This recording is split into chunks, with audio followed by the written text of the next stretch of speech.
and they've gotten themselves in a place where it's a friendship, you know, a pat on the back, a little kiss on the cheek, but there's not that aliveness anymore. And oftentimes we're told, well, that's what you're supposed to expect after a period of time. Because it isn't about time, it's about triggers and knowing what those really are. And the other thing we just want you to know is this is really about how to be happy.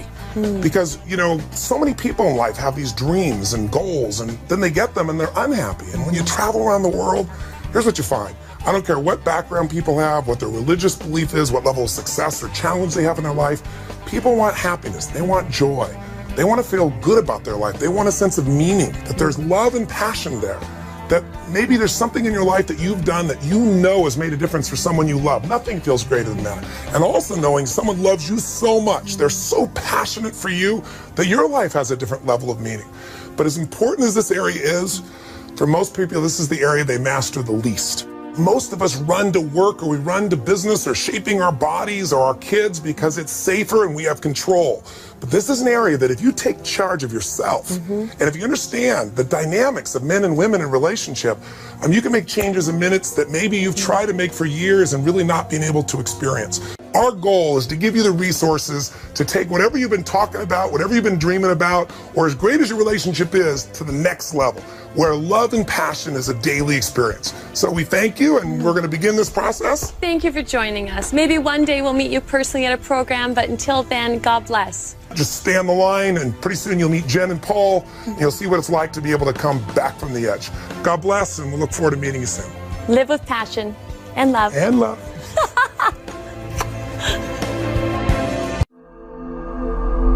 I'm sick, I'm fed up with feeling this way. It's unfair to her. And Sage. Happy Valentine's Day, everybody. Listen, we just want to reach out this week and remind you what you already know, and that is no matter how stressful your life can be, whether it be the economy or kids or your business, ultimately what makes you feel alive is love. Love and passion together. We're incredibly passionate about this subject, and you know, love is something that you certainly just don't take for granted, and something that you consciously create every moment, every day of your life. And we're proud to say that we have 12 beautiful years together. Yeah. So we're just here to share some fun tidbits with you. So it's actually our 12th anniversary, and one of the things that we found is we meet couples, and very often people say, you guys seem like, you know, you're newlyweds, or they'll ask us, did you guys just get married, which we're really proud of after 12 years. But it's not a matter of time that makes that difference. If you're single, one of the reasons that people find themselves in a relationship that they're unhappy with is they're filtering today's relationship through the past. And one of the things that we've done for anybody we're going to help is get you to clear the decks of the past and step into who you're with right here and right now. That can start to create a difference. Because in the beginning of a relationship, what were you willing to do for that person? Anything, right? Anything, whatever it takes. Now, after a few months or a few weeks or a few years, all of a sudden you're saying, you know, would you take out the trash? And in the beginning you're like, whatever you want, the trash, I'm happy to do it for you. Now it's like, you know, what do I look like, your janitor? So learning how to be able to create that aliveness again and not filter your partner through an old story is one of the most important things you can do to have a passionate relationship. It's true, in that, you know, the love and the passion, that intimacy happens in this moment. And this moment that's transpiring right now is the only thing that's real. So giving your partner the gift of living in today and living in this moment and creating something that's magical and beautiful from this place, there's no greater gift. I also think that if you think about it in the very beginning of a relationship, the very things you're most attracted to, very often when the relationship goes bad, you reject the things that you loved. You know, in the beginning you may have been very, you know, enticed by this person because they seem very mysterious and quiet, and now you're pissed off that they're quiet all the time. Or in the beginning you thought, wow, I love them because they had so much energy and passion, they just took over the room, and now you're like, why do they have to talk all the damn time? You know, don't they ever shut up? But one of the things that happens in relationships is if we don't realize that what we're attracted to in the other person that we think is so different than us is just another part of ourselves that we're not actively utilizing. And if you don't use your partner to trigger that awakening inside yourself, eventually you resent them because you resent that a part of yourself is being shut down. And I think you both have, you know, certainly when we first met, there's little crazy pieces that drive each other crazy, but to shift those to actually appreciations. And one of the gifts we certainly give each other is rather than having that irritation, to actually be humored and to be playful about it. So it just breaks the pattern and creates, just brings an aliveness and a playfulness to the relationship. You like the fact that my wife needs to have, 9 hours of sleep and eat about every 15 minutes. Doesn't the fact bother me that my anymore. husband only needs actually 4, and I beg him to go to bed at night. After 12 years, that's still something that transpires in our daily life of our relationship, me begging for sleep and food. Yes, I know. But anyway, here's our point. If you want to have an extraordinary relationship, it really requires you to get outside of yourself. We all know that. When you really fall in love with somebody, it is really about what can I do for you versus what are you doing for me. The end of a relationship is when you're evaluating what they have done versus what you've done. If you've got a scorecard, you're on your way out. And that doesn't mean it can't be turned around. The heavy of relationship can be eliminated when you step into that mode of giving. And interestingly enough, when people are attracted to each other, though, you don't have these problems. Because when people have that sense of attraction, that energy, that sensuality, that sexuality, what happens is you have filters. You laugh about things that you'd be upset about before. So all the research that we found in our own lives and literally the hundreds of thousands of couples we work with is we can tell you all these things we're talking about, but ultimately you need more passion. Because lots of couples actually have love, but they don't have the level of passion they want, and there's an emptiness, there's a missing energy in their life. And so for us, the secret is really to unleash that again. And so part of what we did on our 7th anniversary is we put together a program called the Ultimate Relationship Program, humbly titled, of course. But it really is the best of what we've learned working with hundreds of thousands of couples, literally, and taking couples from the place of the end to turning them around. Taking people that could never find the right relationship, that are single, saying, all the good ones are gone, and showing them what was going on inside themselves, that when they change that, they're able to immediately get the relationship that they really want by becoming the kind of person that they're looking to attract in their life. Anyway, we created it. It's done on 8 DVD videos and 8 audios. And you can listen to one a week for 8 weeks, or you can listen to one a day, literally for 8 days if you're an immersion person like us. And we think you'll find it fun because it isn't just us talking and sharing with you what to do step by step to either create the relationship you want or revitalize a relationship, but it's really about love and passion and the little triggers that change it all. So I know sometimes it's like, will it really be valuable for me? So during Valentine's Day, we're doing a little special where you can try it risk-free for $15 for 30 days, literally $15. Listen to it, watch the whole thing, and if you don't like it, send it back. But we know it'll be life-changing for you because whether you're married or single, you're going to see real people in real life we're working with and watch the changes and then see what they're like a year later, 2 years later when we follow up to show the differences. So we're really proud of the program, and it seems like the ultimate Valentine's gift you could give yourself or somebody that you really love. But along the subject, though, in the next few days, we'll send you a few videos that we've done over the last few years with some triggers and some tools, just our little gift to you, whether you do this or not. But we hope you'll look at relationship as something you want to master, not just dabble in. It doesn't just come naturally. Great relationships don't interrupt you. They've got to be pursued. They've got to be created. They've got to be protected. And you've got to keep that passionate part alive. And for those of you that are worried about the economy, which many people are, an interesting study came out from the National Bureau of Economic Research. And they found out by a 2-year study throughout North America, people of all kinds of belief systems and backgrounds, that couples that were having regular sex, to them that was twice a week, that was the equivalent of a $100,000 increase in income in terms of happiness. Literally, couples that were stressed out, if they just increased their sex life, couples that went from once a month having sex to once a week having sex, it was the equivalent of $50,000 of additional income. So if you can't change your income real quick, you could do this a lot quicker. You could have the energy there real quicker. And then there's the health benefits. There's so many health benefits. It was fun when we were exploring this, actually. There's one through CNN that they just did a recent study. And actually, having sex up to twice a week, it's equivalent of burning, ladies, 50 calories. And over a month's period of time, that's like a 7-mile run. It's 3 times a week. 3 times a week, yes, 3 times a week. Of course, the guy's going to point that out. But it's the equivalent of 7 miles of running. Which is just extraordinary. So I don't know how many of you would rather, I don't know about me, but I'd certainly rather a bed over running shoes. So it also increases your immunity, your active target cells in the body up to 30%.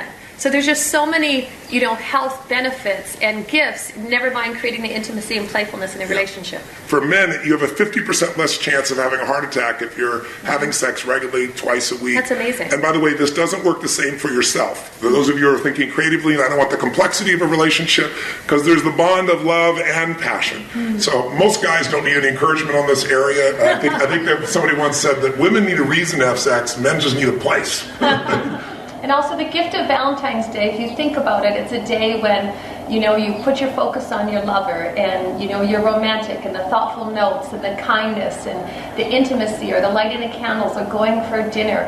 All that love doesn't just happen, and it's created by the magic of that awareness and giving each other that gift on a daily basis rather than just one day a year. Our hope for you is that you take this gift and you can implement even a few of these distinctions, that you can create that aliveness and that connectedness and have a loving life, or in love life for a lifetime. After 12 years for us and many of you I know that are on this path, whether it's just in the beginning or after 40 years, love can be given and ignited in a moment, and same with passion. Happy Valentine's Day. Hope we haven't overwhelmed you. We're just talking. As you can see, this is off the script. This is how we operate. This is how we roll. It is indeed. Love to you. Wishing you the greatest blessings in your life. Happy Valentine's Day. Happy Valentine's Day. Take care. Bye-bye. Bye-bye. Happy Valentine's Week, everybody. It's Tony. Happy Valentine's Week, everybody. We love love, and we're here to just share some insights and tidbits with you for this week. And this is my girl, Sage. Hi, Bonnie Pearl. Hi. Listen, Valentine's Week is such a beautiful time because it makes people think about the one they love instead of all the busyness of their life. And we all know what's most important to us in a life is love and passion and aliveness. But unfortunately, that stuff gets set aside trying to schedule everything else in. We're even working here to do this little video, and they're in the background here waiting to continue some construction on the building next door. Just life keeps happening. It does. So our hope for you this week is that you decide to make it not just Valentine's Day or Valentine's Week, but you decide there's going to be a part of you and a part of your partner in life, whether you found them or the one you're pursuing or the one you're already with, that you're going to start to cherish at a different level. Absolutely. And while that may sound corny, we've got some skills. We just spent some time in Hawaii for 7 days with our platinum partners, and we went deep. We were with couples that were absolutely gone. How would you describe some of them? Some of them totally in love, some of them over the top, but how would you describe the experience, honey? It's amazing to be able to take a relationship that truthfully doesn't feel that passion and doesn't feel that intimacy and that love, and in a moment to be able to decide something new. And that's what happened over and over and over again in Hawaii. And so you're going to be able to experience a taste of that. And we're just here to say that this weekend, Valentine's Week, remember, it's about waking up. It's about waking up to adoring your partner at such a different level and celebrating your partner. And, it's crazy because on Valentine's Day, we do so much that's romantic and that's thoughtful and that's creative and go out of our way. And it's about bringing that magic and that love and that thoughtfulness and that sincerity and waking up to your partner's needs at such a different level, because it really is in the little things that, just create that depth of love. It's also just deciding to set a stake in the ground, a standard for going forward, that this is not just Valentine's Day, but your life. Absolutely. People get what they accept. People get what they tolerate in themselves and in each other. And most people in a relationship are thinking about what they're going to tolerate in the other person. But in our relationship, I think the beauty and the passion and all the juice that I've gotten to experience in our relationship with my girl is because I hold myself to a higher standard than she could ever expect of me. And I think when your standard and focus is about yourself instead of about your partner, about how do I show up more, what am I here to give? In the beginning of a relationship, people's whole focus is how do I light them up? I want to do anything that lights them up. And it makes you feel incredible to light your partner up. And a relationship is aging, not based on years, but based on when you can be with somebody a week, but if you start thinking about, well, what are they doing for me? And I'm doing it all, and you start measuring what you're giving instead of just giving from your heart and your soul, things drop off. So maybe this week is a chance for you to really create some relationship breakthroughs. And we think that takes three things, any kind of breakthrough. Sometimes it's having the right strategy. Because frankly, as a guy, we say and do things that girls interpret very differently. They come up with very different meanings, and vice versa. For men, for example, Problems are not things you talk about. Problems are things you solve right now, or you make them small and move on. For ladies, sharing that problem, digging in, feeling it, not solving it, understanding it. Understanding, gentlemen, is such a key piece. We are such different species. And I think having an understanding of each other and each other's needs, and knowing that we are not the same. You know, our own reality of how we think and feel and process life isn't the same for your partner. So having that, not just understanding, but truthfully appreciation for how they view and experience the world is a game changer. There's so many things in our relationship, and it's like, oh my goodness, you know what? It's not me, because sometimes you take things personally. It's just knowing that that's how they process reality and process life. When they say that, it's not men are for Mars, women are for Venus. John Gray's a friend of mine. That's a wonderful approach, but all men have a feminine side and a masculine side. All women have a feminine side and a masculine side. It's really just understanding how this species, they're different species, interpret the world. And if you don't understand the strategy of how to interpret that, you'll be upset or angry or frustrated. So perhaps this week, and you'll be able to dig in and get some new understandings that'll take some of the weight off and make you laugh at stuff that you used to get upset about. It's one thing to have strategies to know how to fix things, but oftentimes you don't apply what you know because you got a story about your relationship, a story about your partner. They don't really care. You know, you've got frustrations or pains or disappointments that got interpreted in the past, and now you're generalizing about your partner. And whenever we generalize about anybody, we do them a disservice and ourselves as well. So maybe this week during Valentine's week is maybe discover what are the empowering stories about your relationship. If you ask a couple, how did you meet? And they talk about it with such passion and excitement, you know the relationship's still alive. If they go, yeah, we met, this is what happened and we bumped into each other, there's no energy for it. Even the story of how you met affects you. It does. So part of this week you might want to take a look at the stories that you tell about your partner to yourself, to your friends, to your partner, because we start to believe our stories. And I always tell people, want to change your life, change your story. Divorce the story of how your partner's not enough, or you'll never find the partner you want if you're single, or the good ones are gone. Whatever's stopping you from getting what you want in a relationship, there's a story about it. If you can uncover it, you can get rid of it. Divorce your story and marry the truth. The truth is always something that will empower you much more. And that truth of that magnification, remembering, it's like one of the gifts that we give each other, and especially actually at a time like this, like Valentine's week, is actually reliving those moments, reliving the magic and appreciating the magic. And it's just, I don't know, it infuses into your life rather than looking and letting those stack up for you become frustrations. And the story, knowing that this man, I was born to love this man. I love that story. And God gifted me for all that I've done with millions of people, the good I've done. This has been the gift of my life that I've gotten from that. I believe that's my positive karma. That's the core story I believe about this woman. And that produces a love and a commitment and a devotion to each other that gets through any of the other BS that shows up when you get caught up in the daily stresses of things. So rewrite your story. What is your love affair, and who are you for the one that you love?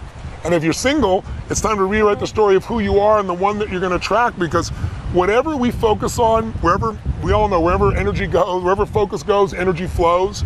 So your story controls the energy of your life. If you think all the good ones are gone, it's self-fulfilling.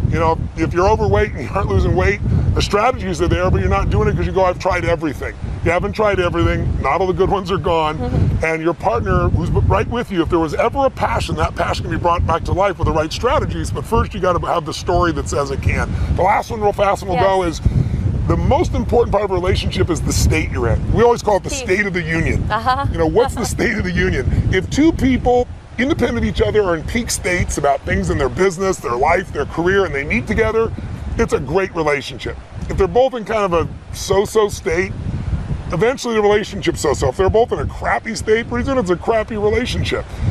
What people want is when we meet somebody, we get attracted to them because they change our state, they change the way we feel, and we get excited and want to be with them. Are you putting yourself in a state when you're with the partner in your life or the person you want to attract? Are you really in the state that would make them want to be with you like they would be in the beginning? Most people are noticing what the other person isn't doing, but the most important thing is you're going to interpret your partner in really negative ways when you're in a lousy state. You ever been mad at somebody about something and you found out later on you were wrong? It was just the state you're in. So we have so many tools for changing state, and we work at it. We do, and I'm giggling about this one because state, my husband always says I'm the most loving human being on the planet until I don't eat, then he calls me Godzilla. So from breathing fire. From a state perspective, be aware. Sometimes, truthfully, we will even, if there's a stacking or we have a frustration, we will literally, it's like, you know what, we need to change our state. We'll go drink some water, we'll eat something. Just taking a breath from what's happening in that moment, so it allows your physiology to change, so you're not like bringing that to the table in that moment, because that can just cause, if you're both frustrated and those two frustrations are just going together, it's like literally, I mean, we will physically just, it's like, let's do something physical. We'll jump in the pool. It sounds crazy, but it actually, like, you know, you come out and you feel different, and feeling different, your physiology, you experience a different reality. When you're stuck in a relationship, you're stuck because you're stuck in a state. People get stuck in the future, or future's not the way they want it to be in their head, or something had happened in the past. The best thing is to change something in the present. Physically change it, drink some water, have something to eat, jump in the river, do whatever you got to do, because in the right state, you and I both know if there's any love there, you will transform and come back and solve the problem. But in the wrong state, good people, the right people in the wrong state will mess up the relationship. So if you want to have a breakthrough, this week, look at some of the strategies for understanding, appreciating, and changing. Look at what triggers you to feel attracted, because this week's not just about love, it's love and passion. Because if all you have is love, you have a friendship. Nothing wrong with that, but if you have an intimate relationship, then there's passion there. So what are the strategies to trigger that, the masculine and feminine energy, the dance of it? Take a look at some of those this week. Take a look at this week as your own story, take a look at your state, and we're going to introduce some little videos this week for you. It's just our gift to you, and then at some point there'll be an offering for you to continue your education with us. We have our Ultimate Relationship Program, and they'll have some kind of special offer for you, and that's, if you want to continue this journey with us and really expand things, please take advantage of that. But the first thing we want to do the next day or two, maybe they'll put it on this video, I don't know how they'll do it, is what we call the 8 to be great, which is, what are the laws of love and lust? They're different, love and passion. What makes you love somebody doesn't always make you excited by them. Sometimes you just want to snuggle. What makes you excited doesn't always bring out love. How do you trigger both of these in the same relationship? And ignite that. Ignite that passion, ignite that love, ignite that attraction. And you can turn on in an instant. And that's what we really share. You know, for us, we are each other's best friends. I mean, there's literally, we share everything together. And yet, to have that and to have that intimacy alive, to have that and to have that level of attraction, that's where it's a game changer. It's a game changer of a level of love and excitement and anticipation to really share your life together. And fun. And fun. Like we can call each other Godzilla and we just roll with it. Godzilla. I'm never intense. What are you talking about? He's a cupcake. Anyway, I'm a total cupcake. Happy Valentine's week. Yeah. We hope you enjoy some of the stuff we're sending you. We hope it's helpful for you. We know it will be if you take the time, and hopefully we'll get a chance to meet you in person someday at an event, or hear the story of how you've changed your life and changed your relationship. Either created the one you really want, or taken the one that you're in to a new level. God bless to you. Happy relationship, and if you don't deal with them, they start to break down, damage, and in some cases actually destroy or kill a relationship. And they're little things, but they add up really quickly. So let's get right to it. The first one is loss of attraction. Now, when you think about attraction, a lot of people say, well, that's not the basis of a relationship. But when you look at a relationship and you're talking about an intimate relationship, the only difference between an intimate relationship and a friendship is intimacy. And when that loss of attraction is there, when that energy, where you don't feel desired isn't there, it starts to affect the relationship. And a lot of times it isn't what you think it is. You know, sometimes we as women, we're so hard on ourselves. You think it's the way you look, or you might think it's your body, or might think it's something else. With Tony and I, sometimes, you know, if there's something going on in our life, and maybe I'll feel more tension, and, you know, I'm in more of a masculine mode from a business perspective, and it's amazing. In a moment, that polarity can shift. In a moment, and vice versa on Tone's side as well. It's just unbelievable how that shift can happen in a moment. And on the other side of it can happen in a moment, just to switch that fire back and that light switch back on. That's absolutely right. The chemistry is instant. Instantaneous. I mean, it's like magic. Or a woman who goes from being tight and controlling everything, more masculine, to letting go and being truly free, and then her radiance flows. So attraction can change in seconds. What really is important, though, is if you consistently feel like there's a loss of attraction in the relationship, it changes your filter on each other's behaviors. It does. And it goes to the second stressor now. All of a sudden, with a loss of attraction, there's an increase in irritation, there's irritation. People start to get very often where they get emotionally stacked, like little things start to bug them. And in worst case, they get to stonewalling. So we'll give you an example. There's 4 R's that we talk about that actually this came out of a couple of our friends who are both relationship experts who got divorced. But they learned from that experience, and they both were trying to figure out what destroyed their relationship. And they were sharing with us, and they said, well, the first thing is there's that initial resistance, you know, where somebody says something or somebody does something, your partner does it, and you're like, oh, you know, wish they wouldn't do that, but you don't say anything because you know, it's not appropriate to say anything. It's not that big a deal. But if you don't deal with the resistance level... And you don't, we always call it speaking the unspokens. If you don't speak the unspokens and you don't speak that resistance, then that resistance becomes the next, and it becomes a little bit deeper, which is the resentment. And all of these unspokens and the anchors and the stackings, they all go deeper. Yeah, and what happens when it starts to become a resentment, the way you kind of know that is you start going, why does he or why does she always have to tell that story? Or, you know, why is he always late or she always late? And why do we have to go through this? But you still don't necessarily say much at that stage. It's true, and you feel an emotion sometimes. You just wake up in the morning and feel a charge, and you don't even know where it came from. And it's just that built up, what it was, resistances that you didn't deal with. And by the way, the resistances may have just been your stuff. Absolutely. But the fact that you didn't come and say, gosh, honey, I know this is my stuff, but I was kind of reacting to this thing. It's not you, but I just want to tell you, I got to shift this, or would you help me with this? If you can just talk about it, it's different. But if you don't, that resistance turns into resentment. If that resentment isn't dealt with, it starts to show up as rejection. That's when somebody starts going, why do you always do that? Or they, you know, when you overreact to somebody, you're not reacting to this moment. You're reacting to the fact that it happened again in your mind. And so people, by the way, when you start rejecting them or being really overly harsh, they don't know why you're doing this. And so then they feel really wounded. They tend to then reject you back, and it spirals it even worse. This crazy 8 that happens, or the rejection of, you know what, I'm out of here. And, you know, in that space, there's words that are spoken that it's just, there's that emotional charge. Now we're getting in deeper, and you're getting a level of charge and honestly toxicity in the relationship that you don't want. And we so stay in our relationship just with these. Once again, it's the awareness. And once you have this awareness, you can see where you are. It's like, you know what, I'm feeling resistance right now. That you can speak that unspokens, and you don't get to level 3 and 4. And my girl has no difficulty expressing her resistance or resentments. But the great thing, seriously, is we both tease. We have these little play fights where she'll say, you know, honey, you're driving me a little crazy right now. Or I'll do the same thing with her, but we do it not from a harsh place. Not from a harsh, exactly. Yeah, and then it gets the energy out, and then you don't build it up. Right. So there is a 4th level, but we're out of time. So we'll see you tomorrow.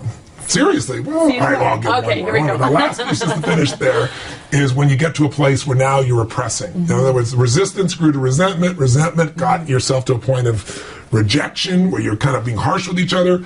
Some people get tired of being harsh with each other, and they just surrender. And they're just numb. That's right. They go into what we call learned helplessness, where it's just like, not going to get any better. It's how it is. And those times, very often, when other couples meet them, they'll say, oh, those guys are best friends. They're great. Yeah. They're neutral. They get along. They never fight. All is well. You know, that's the first thing. The fact they never fight is a little clue, right? It's very benign. Because what they do is they lower their expectation for the relationship, and they start filling up through their work or through their kids or through shopping or through something else. And what happens in that relationship is it's really dead. Or maybe it's a decent friendship, but you can be friends with anybody. Again, you can't be intimate with anybody. So our whole thing is about love and passion, not settling for one or the other, like taking it up another notch. And so breaking the pattern of these 4 R's is really critical. We're going to come back to step 3, or the 3rd, 4th, and 5th stressor, but we really will do that tomorrow. So join us back on the blog tomorrow. Till then, live with passion. See you tomorrow. Bye. Hey, it's Tony Robbins. Listen, I'm here today to talk to the gentlemen in the group, but in case any ladies are watching today as well, here's my question for you ladies. How many of you cannot stand a man who can't make a decision? How many of you cannot stand a man who, at one point in the relationship, he's there for you, and now he doesn't feel present at all? How many can't stand a man that can't tell you the truth? And now that I've stirred up the ladies, this is really a video for men. So gentlemen, I know you know there's been women in your life who have felt in the beginning so much passion for you, and then gradually you guys seem to drift apart and you love each other, but there isn't that same aliveness, that same sensuality or sexuality or excitement together.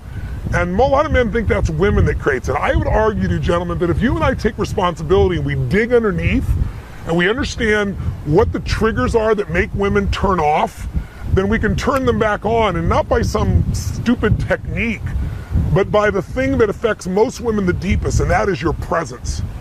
Most women are starving for a man who's present. What does present mean? It means a man who is right here with me 100% right now. His mind isn't doing 20 other things. And I know, gentlemen, it's hard to be present when a woman is talking to you and she's talking about so many things so quickly very often that don't relate, because a woman's brain has something called diffused awareness. It means they take in everything all at once. It isn't multitasking.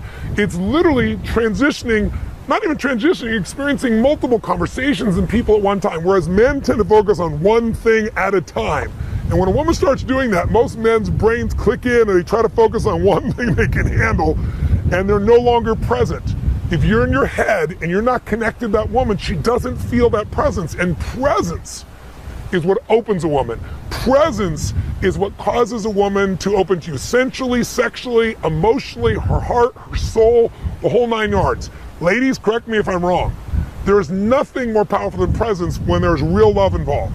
So, and often women will respond to a man who doesn't even love them, but who's present for them, where they feel like there's nothing else in the world but me right now. And gentlemen, you know how to do that when you're in the zone in sports. You are so present. When you're in the zone trying to solve a problem, you were so there. And you probably were so there when you were pursuing this woman. But if you can train yourself to bring that presence back on a regular basis, you can own your woman like she's never been owned, where she will literally melt to you. And I don't think most women who are feminine would argue with what I'm sharing with you right now. If they do, they can not only talk back to the video, they can write some comments down below wherever this thing is posted. So what makes women also feel you're not present is when they feel like you're not honest. And most men are truly honest, but they just don't want to deal with what they call the shit. That must be the technical term, right? The shit they get for telling the truth because she disagrees about it. And men get worn out by words. Men were happy to resolve it, but then finally they'll just say, yeah, okay. When you say, yeah, okay, and it's not really okay with you, you're not present. So she gets even more animated. See, most women, they don't want a pleaser. They would like to be pleased, but they don't want to please her. A pleaser is trying to do anything they can to make things work. They feel there's no presence in that man. He has no center. He has no strength. They may like him, but it's going to be hard for them to respect him. And if she doesn't respect him, there's not going to be a lot of passion. And if him is you, that's a real problem. You and I both know, whether you're a single man who's meeting women or whether you're in an intimate relationship. So I thought maybe what I'd show you is one example of how women perceive dishonesty, as men perceive it as just leaving things out so they don't have to deal with more challenges, and how to deal with it differently. And I can tell you that verbally, but it might be better to witness it. We were in Hawaii recently, and there was a gentleman there sharing with us that he has so much difficulty just dealing with his wife. She wants him to do things like do the dishes, and he says, I run a business, and if I don't do the dishes, she doesn't feel like I love her. And I said, well, then why wouldn't you just do it at times? He goes, I do at times, but it's like every time. And so she'll ask me, am I going to do dishes? And I say yes, and then I don't do it. And then she gets mad at me, and I said, yeah, because there isn't anything authentic. I said, why don't you play your wife right now, and let's talk about whatever she's upset about, and I'll just be me, but I'll be you. In other words, I'll be myself if I was you. And you'll just watch this little video, and it's pretty simplistic. All I basically say is, no, I'm not going to do it. And he was shocked when I demonstrated this, but I didn't do it harshly. I didn't say you should go do these dishes. I don't have the delusion that that's the woman's job. I just said I'm not going to do it. This is the higher priority, but I also don't think it should be your problem, and I'm committed to working out a solution, but I'm not going to do this. And there's some things that you probably don't want to do. I don't want you to, let's work this out. It's coming from a place of congruency. And people can feel when you say what you mean and you mean what you say versus when you're placating. So I know this is third grade at one level, like we all know this intellectually, but knowing intellectually and doing it is the difference between having a passionate relationship and a relationship where you're constantly accommodating each other. And accommodation doesn't produce passion. It might have a relationship where there's some friendship, but again, the only difference between a friendship and an intimate relationship is intimacy. And real exciting intimacy is when people feel your presence. Feeling dishonesty will take it away. So watch this quick little video, real simple, and see what you get out of it, gentlemen. And think about if you might use that same sense of presence that's already inside you, that you use in business or sports, with that woman, and not let the past wear it out. You might be surprised. Women very often, when they feel that strength, it excites them to see you have a standard and you're not going to be swayed. Take it out and maybe show this even to a woman in your life and see if she agrees. She might say, Tony Robbins is so full of it. that's a bunch of crap. My bet is she'll say, yeah, smack you on the shoulder. That's what I've been trying to tell you. Be present with me. And instead of, saying, well, I'm sorry, I'll do better, just deliver it. Maybe this week is the time, Valentine's week, a time for you to find your own center. The way you do in business, the way you do, we have a purpose. Do that with a woman in your life, the game will change.